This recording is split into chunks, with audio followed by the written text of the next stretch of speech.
So normally when I record these types of videos, I try to filter myself because I don't want to offend anyone.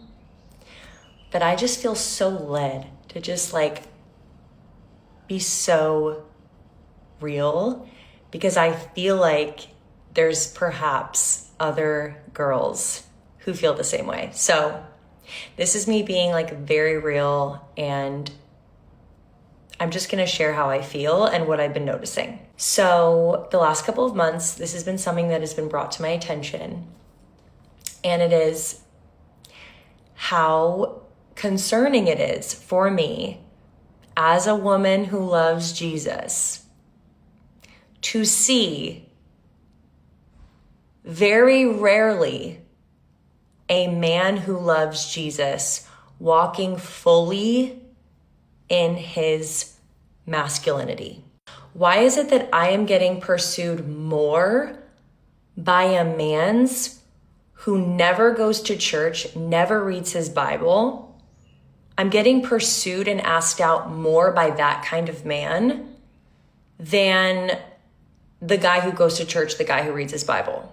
Why is it that that's who's pursuing me? It's not men who are going to church.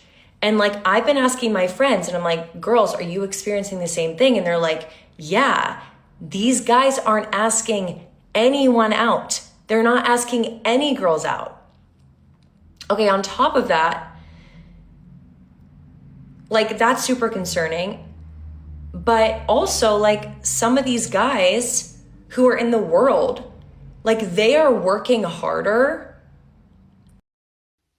All right, I'll pause there. So what she's describing is evident throughout history that when a society grows in decadence, when it reaches its peak in decadence, a number of things happens.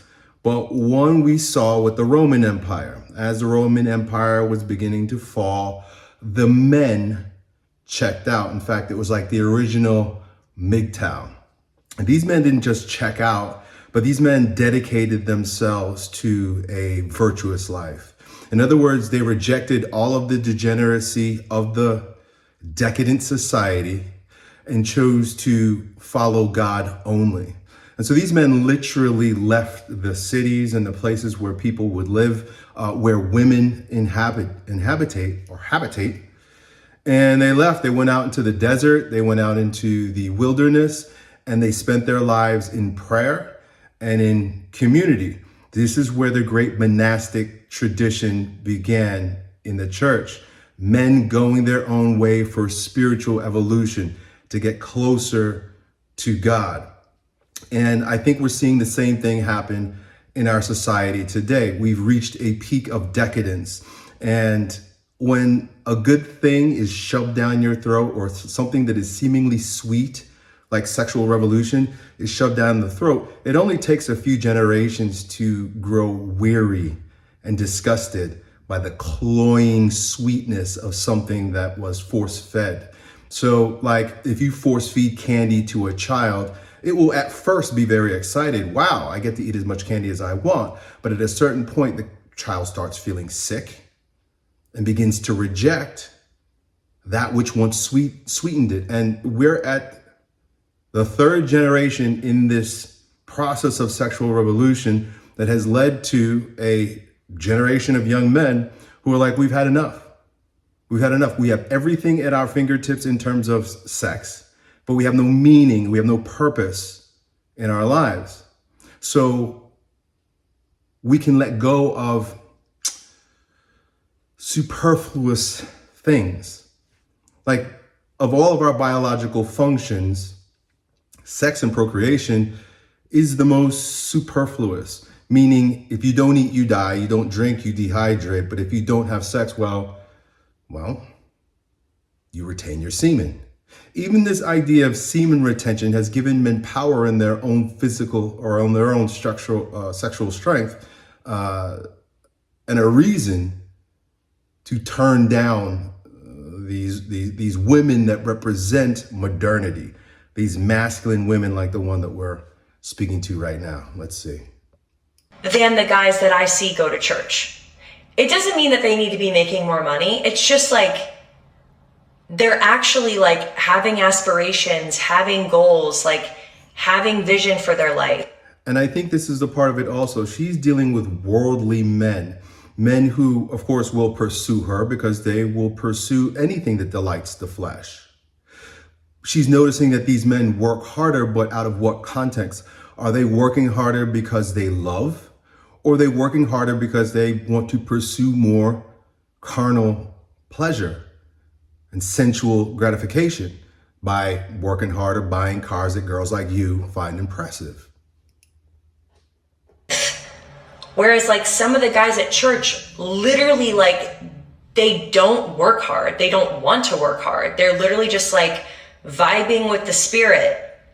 It's just crazy to me that I have seen more guys who are not in the church acting more like men than the guys that I see who go to. See, this is where the definition of masculinity starts to be bastardized or used and manipulated based on different factions and what they want from you, when a man is a clean slate. I saw a video not too long ago with a pastor who was speaking about how being a celibate priest, a man who chooses not to pursue women and not to build a family, but to be a father, to be a sacrificer. That's what the word priest means, he who gives sacrifice to the church, and call these men weak and soft, men that do not pursue sex. In these people's mind, number one, women, because that is their seductive power. It is a woman's strength to draw a man into her sexual frame. And then these men who hang their masculine hat on the idea that because they can pursue women, because they can make children, because they're family men, that they're somehow more important or more manly than the men who don't, who choose not to. But what was crazy about this pastor and what's crazy about this girl is that neither of them realized that if Jesus Christ was hanging out in front of him, he would reject these women too. Jesus Christ had no interest in being locked down into the third dimension, pursuing and grinding and trying to get the goods from girls. So neither the pastor nor these women, both of who represent the actual feminization of the church, don't seem to understand. The church and who read their Bible. And I just feel like that is really out of order. I want the men that I see go to church, the men that I go to church with, I want to see those men be more manly and more masculine than the men in the world. Like, I want to see them pursuing women more. Exactly. See, that's the whole point. She wants to lure you into sin. She wants you to pursue her based on your lust. Fellas, I think you're doing a great job. Ignore women like these. If God wants you to be married, he will bring a woman into your life. Doesn't mean that you don't open up and speak and pursue and know how to speak to a woman, but continue to be discerning, because you definitely don't want to end up with one of these.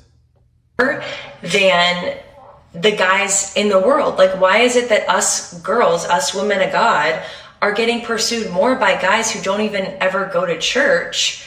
And that doesn't make it... Because you're formed by the world, and this guy's values are formed by the world too.